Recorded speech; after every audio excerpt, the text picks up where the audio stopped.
Today we'll speak about using Anapanasati beneficially in the household life. You shouldn't think that Anapanasati is only for those who are anagarika, those who are homeless, such as monks and nuns living in the monastery. Anapanasati is something that can be used successfully and beneficially, even for those who are following the household life with a home and possessions and family and all those ordinary businessy things. You should know that Anapanasati has existed for a long, long time.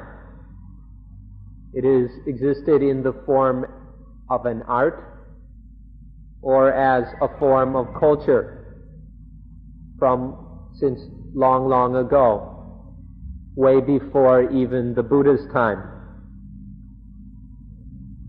Even way back then, human beings understood how to use the breath, how to breathe in the most beneficial way for carrying on life.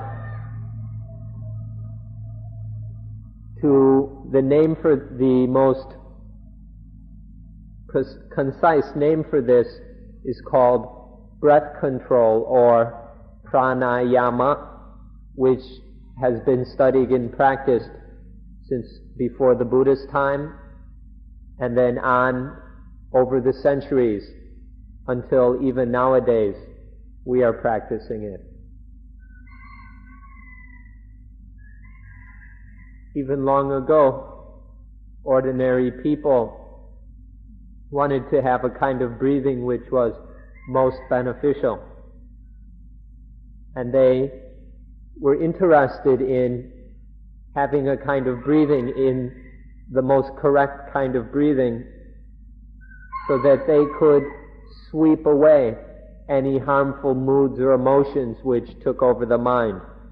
Even ordinary people learned how to breathe correctly so that these harmful emotions could be gotten rid of immediately.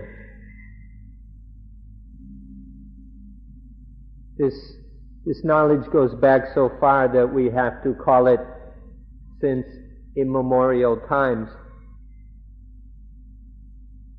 This knowledge of the breathing was explored so that people could get rid of any harmful thoughts and feelings which came into the mind. And then the powers of Anapanasati were studied more and more until it could be used as a basis for certain very miraculous powers, even things like being able to float and fly through the air.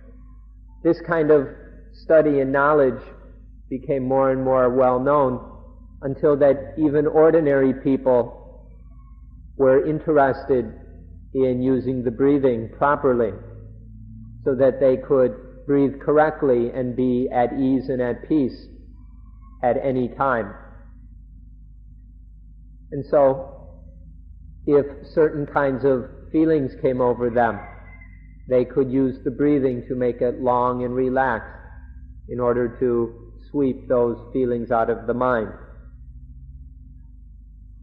This is, if you think about it, most natural. For example, when we yawn, even though we're not doing it intentionally, you can see how a yawn is a natural way of correcting the breathing to help us to relax and be calm. And things like this show how we can use Anapanasati to keep our lives peaceful, correct, and balanced.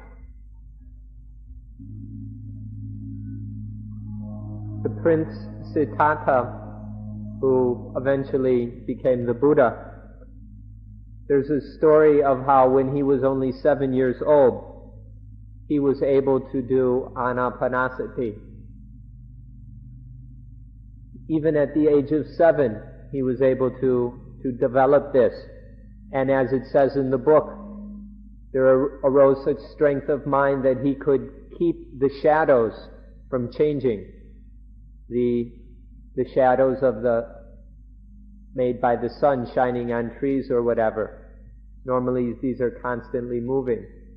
But he was able to keep them from moving because of this strength that came from Anapanasati. This is what it says in the old books.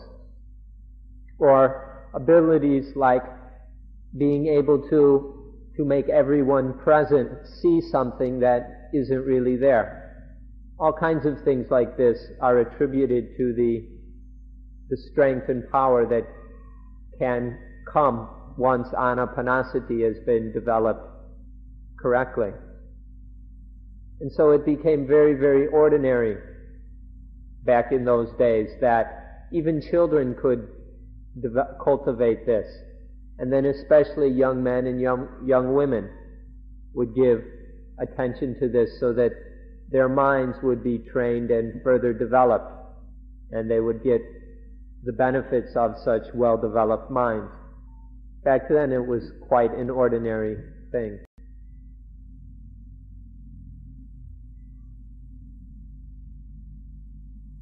Back in those days it was such an ordinary thing. All kinds of people were using this in their ordinary life, in ordinary homes. But then when we come to this time, it's just about disappeared. Nobody is using it. And so this understanding, this skill has been lost. So then we have to go and research it and study it anew. And then to start this knowledge and understanding up again in this later times. It's something that can't just be left in the monasteries or in special meditation centers. It's something that needs to belong in every home. Nowadays we use the word domestic about all kinds of things that we use to fill our houses, but we only use the word domestic about material goods and possessions. We never use the word domestic about mental things, spiritual things. Let's start to expand the use of the word domestic to mental and spiritual things. And let's start to bring the practice of Anapanasati into all our homes, so that it's no longer something strange, but something very ordinary like it used to be. And then if we can do this, if Anapanasati is just an ordinary part of domestic life, then a certain condition will also return. The condition that we will be able to sweep away any harmful, any ugly moods which arise as soon as we need to. So now we're going to talk about these harmful moods and emotions once again. We'll go through them word by word. Love, anger, hatred, fear, excitement, worry, anxiety, worry and anxiety about the future, and then longing after the past, envy, jealousy, the special kind of jealous possessiveness between husbands and wives, and then the inclination to always feel that things are either positive or negative. These are only examples of the various harmful moods that can occur, but these examples are enough for you to understand the problem that we're talking about and the damage they can do. Anapanasati is able to sweep them away quickly, immediately. Anyone who is expert at Anapanasati can get rid of any of these evil moods with just one breath. Anyone who has practiced up through step 4, where one is able to calm the breathing to make it very, very peaceful and subtle, and thereby calm the body.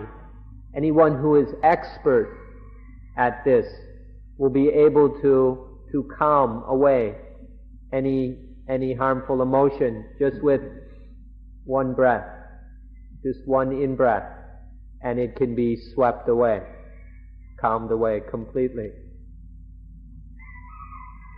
This is something extremely ordinary.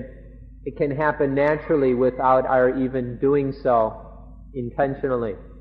If you observe carefully in life, you'll see that there are times when the deep, long breaths occur naturally, spontaneously, such as with sometimes a yawn or a long gulp, relaxed gulp of air, which relaxes the body and quiets the mind. This can happen naturally. But we can do even better than that by training and developing, as we're doing in our practice here. We can develop this to the point where we can intentionally get rid of any of those harmful emotions with just one breath, one quick breath. This will be of very great benefit in our ordinary daily life, especially at home. For example, when it's time to go to sleep, but you're unable to sleep because of some bad mood or disturbing thought tormenting you. If you've studied the breathing as we're doing here and developed it correctly, then you'll be able to drive off, to chase away those bad moods or whatever it is that's keeping you awake, and then you'll be able to go to sleep. Or even if there's nothing keeping us awake, if before we go to sleep we use the breathing to prepare ourselves, and then stay with the breathing until we fall off asleep, then we will sleep more soundly, more deeply, more restfully than otherwise. These are perfect examples from the household life, something that applies in every home, how we can use Anapanasati to free ourselves from those bad moods and emotions which are messing up ordinary life. Second item is that by practicing Anapanasati, we will have 4 things which are of tremendous value in daily life. These 4 are sati, mindfulness; panya, wisdom; sampajanya, clear or ready comprehension, or wisdom in action; and then samadhi, concentration, collectedness. Having these 4 things is essential to lead a peaceful and healthy life. Through practicing Anapanasati, we will not only have all 4 of these things, but we'll have enough of them. They'll be sufficient for our needs. So there's sati, mindfulness; panya, wisdom; sampajanya, clear comprehension; and samadhi, concentration. These will be there in sufficient strength for all your needs. We like to call these the 4 comrades because they work together in a very important way. Let us give you an easy, ordinary example of how this works. In ordinary life, when any sight, sound, smell, touch, whatever makes contact with the mind, there has to be sati first of all. Anything comes in, when anything has made contact with the mind, there must be mindfulness there. This is first. And then that mindfulness goes and recollects wisdom. It recollects wisdom and then brings the wisdom, it transports the wisdom that we have studied, that we have gained already. We can get this wisdom from studying, from ordinary learning, or it can be the wisdom that arises through training in Anapanasati. But whatever kind of wisdom, not ordinary knowledge or deeper understanding that we have gained, mindfulness can transport it to the specific situation that has arisen at the eyes, ears, nose, tongue, body, or mind.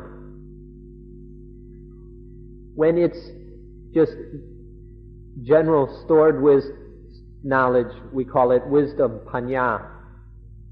But when that knowledge, that wisdom comes and is applied in a specific situation for a specific event, its name changes and we call it sampachanya, ready wisdom, ready knowledge, or sometimes translated clear comprehension. When it's a duty-specific wisdom, we call it sampachanya, the knowledge you need to deal specifically with this function, this duty. We could call it function-specific wisdom. This we call sampachanya. And then maybe the mind's strength is weak, the mental power is a bit weak.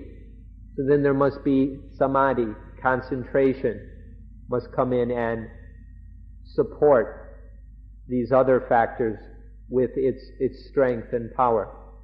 These are the four comrades, the four Dhamma comrades that work together in this way. Something very important in ordinary life. Think about this example, the gun that you've got locked up in the closet and the gun that you use to shoot the dangerous criminal. They're two different kinds of gun. But on the other hand, it's the same gun. There's the gun that we've got locked away here, and then there's the gun that we use to shoot. Just shoot this dangerous criminal. In one way, it's two different guns, and in another way, it's the same gun. If you think about this, it'll help you to understand what we mean by wisdom, which we've developed and stored, and then sampachanya, that duty-specific wisdom that's used for just this situation here. To get the gun, there has to be mindfulness to retrieve the gun, and then that wisdom becomes sampachanya. And then to pull the trigger and shoot and aim properly and do all these things takes mental energy, takes concentration or samadhi. So that's how the four comrades work together. If you don't have any mindfulness, all your knowledge and understanding is utterly useless. Without mindfulness, all these things we've learned in life, and most of you have been to university, have read all kinds of books, and have crammed your heads full of all kinds of knowledge and information. But without mindfulness, you can't use any of it. It's just a waste. So first of all, there has to be mindfulness. And then with it, we can retrieve that knowledge, understanding, and wisdom that we have developed.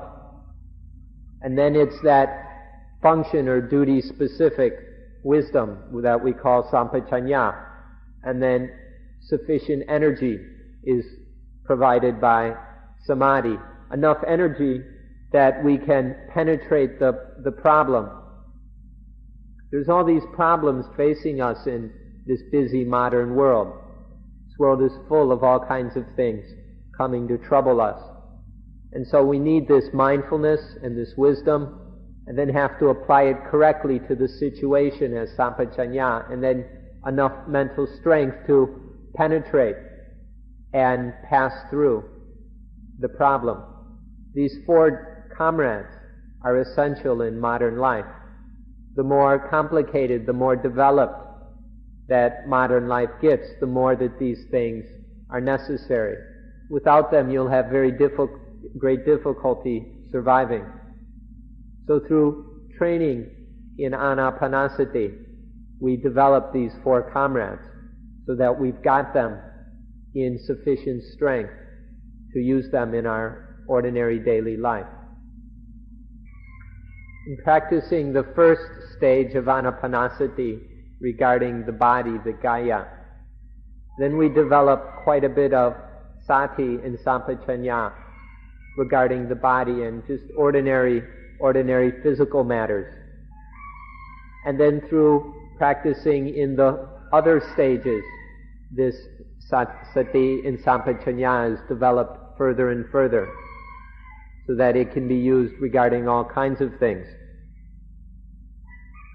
Sati sampajanya regarding the feelings is developed in the second stage about the Vedana, contemplation of Vedana. And so that we have plenty of mindfulness and ready wisdom with which to deal with any of the pleasant, unpleasant, and neutral feelings that come up in life. In the last stage, dealing with Dhamma, this is where panya, wisdom, really develops, where there's wisdom about all things, about all nature, a deep and penetrating understanding of nature. And then in the third area, the third stage about the citta, this is where samadhi is really refined and perfected.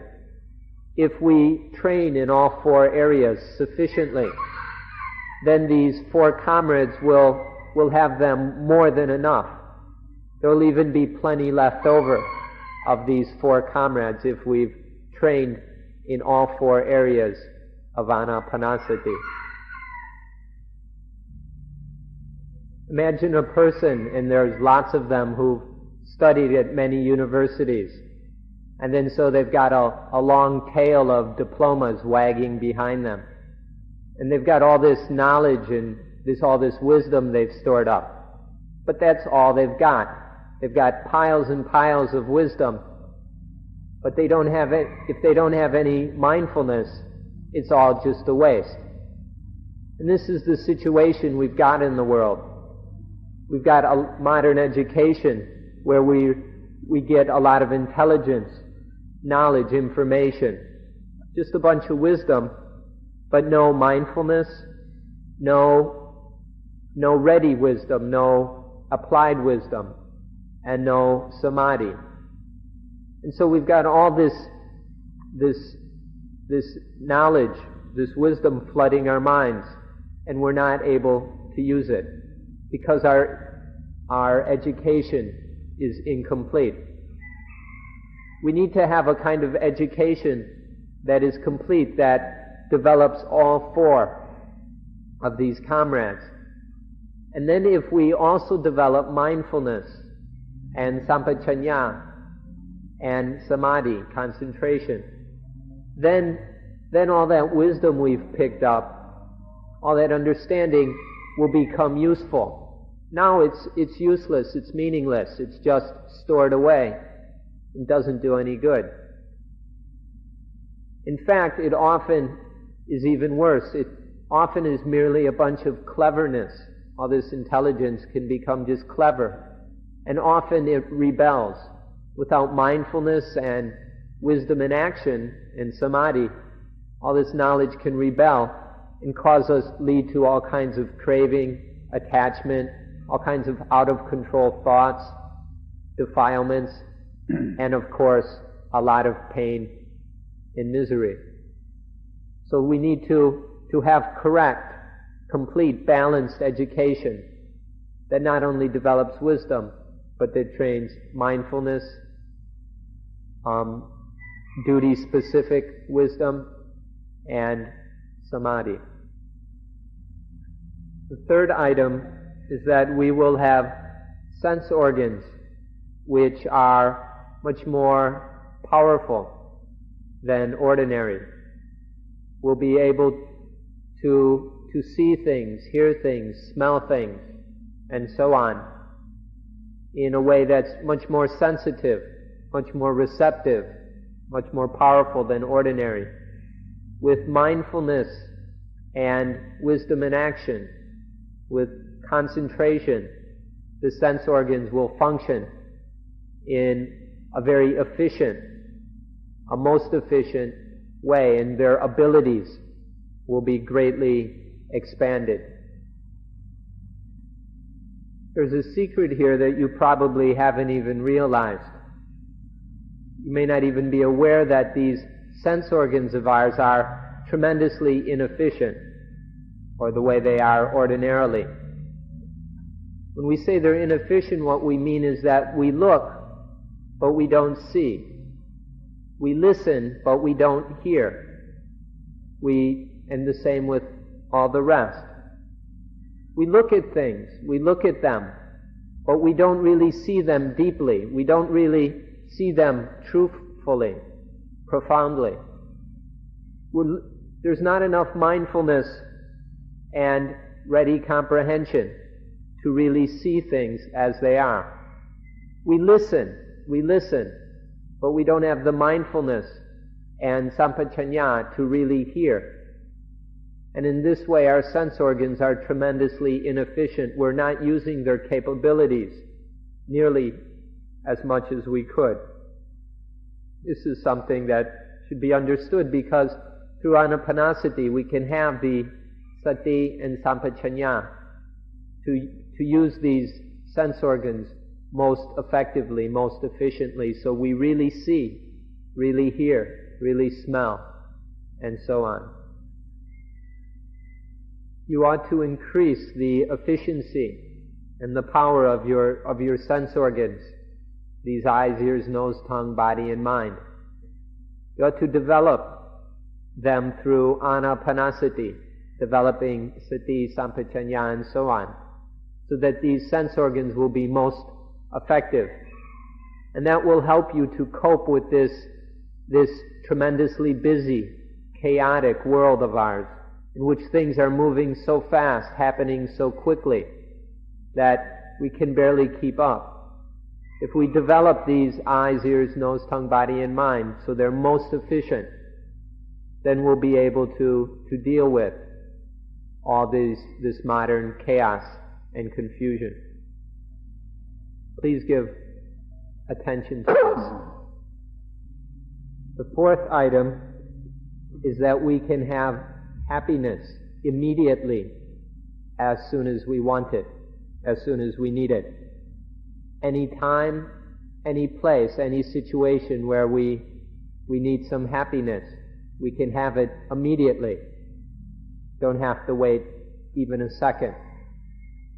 Because we've trained Anapanasati, specifically through our practice with the Vedana, the second stage, or tetrad, we can have piti and sukha whenever we want, wherever we want, as they need them. We'll be able to have them whenever, wherever, in the strength, in the quantity, for the duration that we choose. We'll have developed these things and worked with these things so that we can call them up whenever we need them. We don't have to wait even a bit. It's like having a genie who can give us these things whenever we need them. This is something that will come through training in Anapanasati. The fifth item is that we'll be able to reach to, attain to, or become one with the supreme thing, the supreme highest thing. You can call this God if you want, but here we call it Nibbana.